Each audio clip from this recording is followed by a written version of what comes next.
Assalamualaikum warahmatullahi wabarakatuh. Pada video kali ini kita akan membahas tentang laboratorium IPA. Oke, sebelum memasuki poin-poin pembahasan yang ada di laboratorium IPA, sebaiknya kita harus tahu terlebih dahulu nih, apa itu pengertian dari laboratorium secara umum. Nah, langsung saja ya. Apa itu laboratorium? Jadi, laboratorium adalah tempat pengamatan, percobaan, latihan, dan pengujian konsep pengetahuan atau teknologi. Lalu, secara luasnya, pengertiannya bagaimana? Secara luasnya, pengertian laboratorium itu adalah unit penunjang kegiatan akademik, di mana berupa ruangan terbuka maupun tertutup, bersifat permanen maupun bergerak, dengan konsep yang disusun secara sistematis sebagai sarana dan prasarana untuk kegiatan belajar mengajar, pengujian, percobaan, penelitian, dengan menggunakan peralatan dan bahan berdasarkan metode keilmuan tertentu. Dalam rangka apa? Dalam rangka pembelajaran, pengabdian masyarakat. Lalu mengapa pembelajaran IPA itu memerlukan sebuah laboratorium? Ya karena di dalam pembelajaran IPA sendiri tidak hanya teori. Seorang guru juga harus membuktikan teorinya itu dengan kegiatan praktikum yang diikuti oleh seluruh siswanya. Dengan kegiatan praktikum ini, seluruh siswa akan dapat lebih memahami dan mengetahui konsep dari teori tersebut serta membuktikannya secara nyata. Jadi penting sekali ya pengadaan dari laboratorium IPA ini. Baiklah, selanjutnya kita akan memasuki poin pembahasan yang kedua, yakni tentang fungsi dan manfaat laboratorium IPA. Yang pertama ada fungsi laboratorium IPA. Oh iya, seperti yang sudah kita tahu di awal pembahasan tadi, bahwa fungsi laboratorium IPA secara umum yaitu sebagai kegiatan riset, percobaan, pengamatan, dan pengujian ilmu pengetahuan maupun teknologi. Lalu, adakah fungsi lainnya? Fungsi lainnya yaitu yang pertama, untuk menyeimbangkan dan menyatukan antara teori dan praktik. Lalu yang kedua, sebagai wadah untuk belajar. Wadah maupun tempat untuk belajar bagi para siswa, dosen, mahasiswa, maupun peneliti yang lainnya. Untuk apa? Untuk memecahkan suatu permasalahan atau kegiatan ilmiah berdasarkan objek-objek tertentu. Kemudian yang ketiga ada sebagai untuk memupuk keterampilan kerja para peneliti, memupuk rasa ingin tahu, dan memupuk kreativitas serta kegigihan dalam memecahkan suatu permasalahan. Lalu peneliti ini terdiri dari siapa aja sih?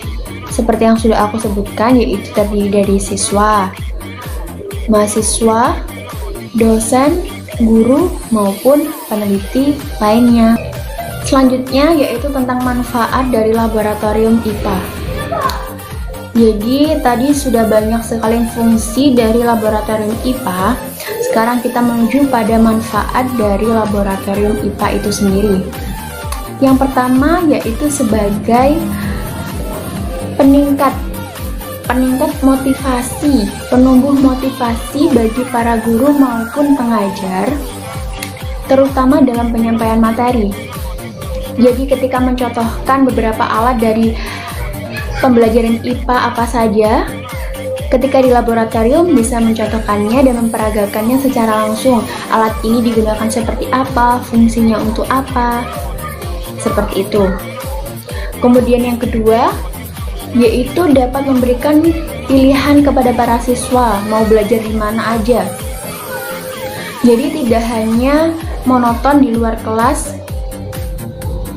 di dalam kelas bisa juga di laboratorium tempat praktikum itu sendiri.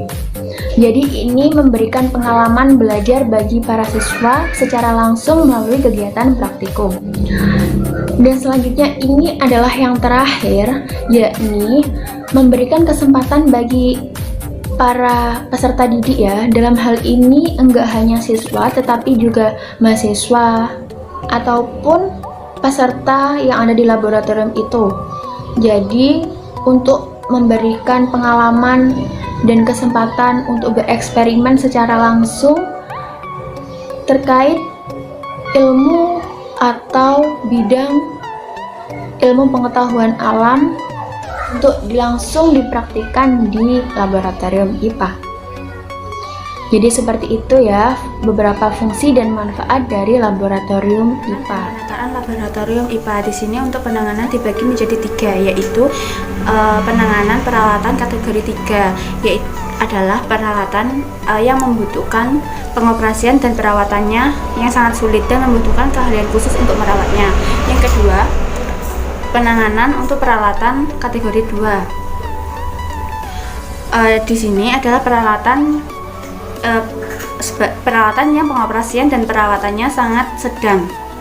Dan yang ketiga yaitu penanganan peralatan kategori 1 adalah peralatan yang pengoperasian dan perawatannya sangat mudah. Untuk penataan laboratorium, di sini kita perlu memahami penataan alat yang ada di laboratorium dan kita perlu memahami fungsi dan struktur laboratorium. Untuk yang pertama, yaitu tidak terletak di arah angin agar terhindar dari polusi dan dari tempat lain. Dan yang kedua, mempunyai jarak cukup jauh terhadap sumber air agar untuk menghindari pencemaran air. Yang ketiga, mempunyai saluran pembuangan sendiri. Yang keempat, mempunyai jarak yang cukup jauh terhadap bangunan lain karena agar supaya kita memperoleh ventilasi yang cukup dan penanganan alami yang optimum. Dan yang terakhir terletak pada bagian yang mudah dikontrol. Administrasi laboratorium dan SOP laboratorium. Di sini saya akan menyebutkan tujuan utama dari pengadministrasian laboratorium. Yang pertama yaitu menyediakan informasi tentang keadaan dan kondisi sumber daya laboratorium. Yang kedua, memudahkan penelusuran dan memudahkan pengecekan sumber daya laboratorium. Yang terakhir yaitu mengoperasionalisasikan laboratorium agar menjadi lebih fungsional dan siap digunakan untuk kegiatan praktikum. Saya akan menjelaskan tentang budaya keselamatan dan keamanan laboratorium. Keselamatan kerja bisa dikatakan dengan keselamatan yang berkaitan dengan mesin, alat kerja, bahan dan proses pengolahannya, landasan tempat kerja dan lingkungannya, serta cara-cara melakukan pekerjaan dan mengadakan pemeriksaan teratur terhadap pengoperasian laboratorium. Salah satu penyebab utama kecelakaan kerja yaitu kelalaian atau kecerobohan. Maka dari itu, perlu dilakukan upaya untuk mencegah terjadinya kecelakaan dengan cara membina dan mengembangkan kesadaran akan pentingnya K3 di laboratorium. Tujuan peraturan keselamatan kerja dimaksudkan yaitu untuk menjamin yang pertama, kesehatan, keselamatan dan kesejahteraan orang yang bekerja di laboratorium, dan yang kedua, mencegah orang lain terkena risiko pekerjaan laboratorium yang menyebabkan terganggu kesehatannya akibat kegiatannya di laboratorium. Dan yang ketiga, mengontrol penyimpanan dan penggunaan bahan yang mudah terbakar dan beracun. Yang keempat, mengontrol pelepasan bahan berbahaya seperti gas dan zat berbau ke udara, sehingga tidak berdampak negatif terhadap lingkungan.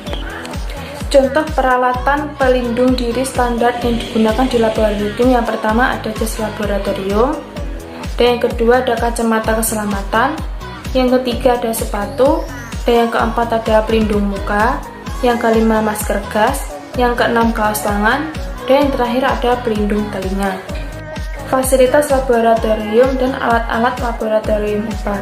Fasilitas laboratorium IPA meliputi yaitu yang pertama penerangan. Ruang laboratorium harus memiliki pengaturan penerangan yang dapat diubah sesuai kebutuhan. Dan yang kedua ada ventilasi.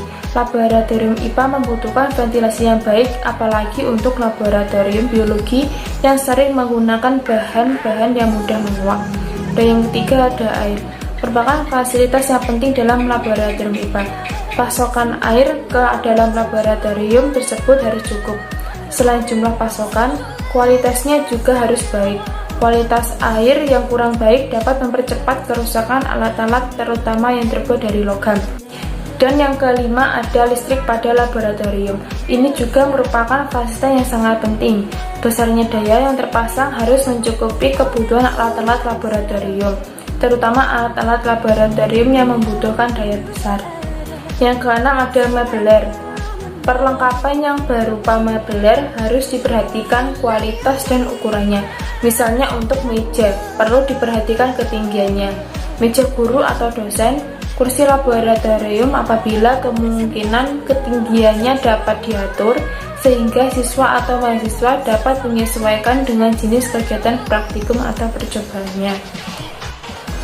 Beberapa alat yang biasa digunakan di laboratorium IPA yaitu yang pertama ada alat hukum Boyle, yang kedua alat hukum Pascal, yang ketiga alat peraga pemuaian, yang keempat alu, yang kelima auxanometer, yang keenam batang pengaduk, yang ketujuh bandul, kedelapan plastik meter, kesembilan bioplastik, 10 botol reagen, terus selanjutnya ada bunsen, corong kaca, gelas ukur, kaki 3, dan yang terakhir ada Selanjutnya, bahaya dan resiko laboratorium IPA. Bahaya adalah sifat dari proses yang dapat merugikan individu. Sedangkan resiko adalah kemungkinan bahwa itu akan terjadi bersama dengan seberapa besar akibat yang akan diterima. Laboratorium sebagai tempat untuk penelitian dan percobaan sudah pasti beresiko kebakaran, keracunan, dan kerusakan alat. Bahaya yang disebabkan dari lingkungan kerja diantaranya 1. Bahaya fisik yang disebabkan karena kebisingan, radiasi, iklim kerja, dan lain sebagainya. Yang kedua, bahaya bahan kimia, yaitu senyawa-senyawa kimia yang ada di laboratorium. Selanjutnya, bahaya biologi yang disebabkan oleh jamur, virus, dan bakteri. Selanjutnya, bahaya ergonomi yang disebabkan karena sifat ketika kita bekerja di laboratorium yang tidak ilmiah. Selanjutnya, bahaya psikologis, yaitu sesuatu yang dapat mengancam mental dan jiwa manusia. Yang selanjutnya, bahaya listrik dan mekanik yang disebabkan oleh alat-alat yang berada di laboratorium. Untuk meminimalisir kemungkinan risiko di atas tadi, maka ketika kita menggunakan untuk mencegah kemungkinan risiko di atas tadi, maka kita harus mengidentifikasi bahaya dan risiko laboratorium secara terperinci supaya tercipta kerja yang aman dan nyaman.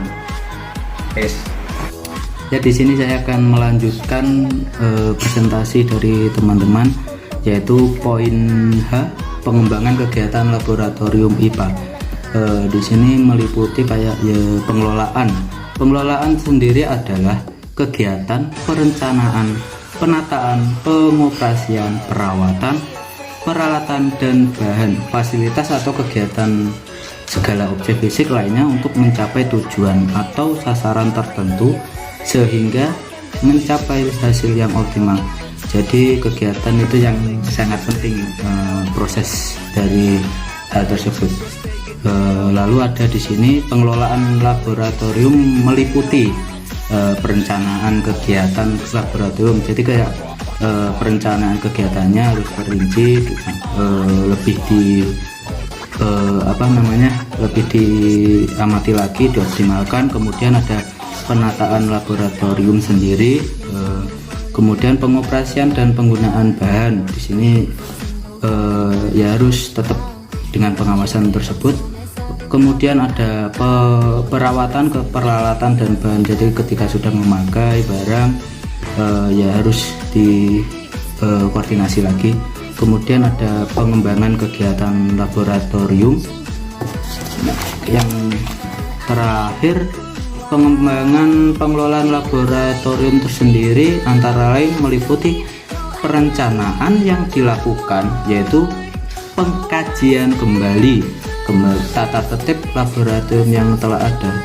Jadi ketika sudah fix, sudah selesai, harus dievaluasi kembali, pengecekan ulang apakah ini sudah benar fix, benar maksimal, atau masih perlu ada penambahan atau semacamnya.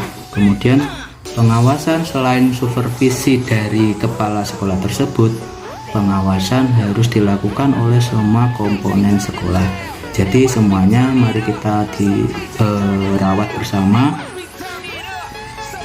Mari kita rawat bersama komponen-komponen tersebut untuk mencapai hasil yang baik dan maksimal. Demikian yang dapat saya sampaikan, mungkin bisa ditambah lagi sama teman-teman.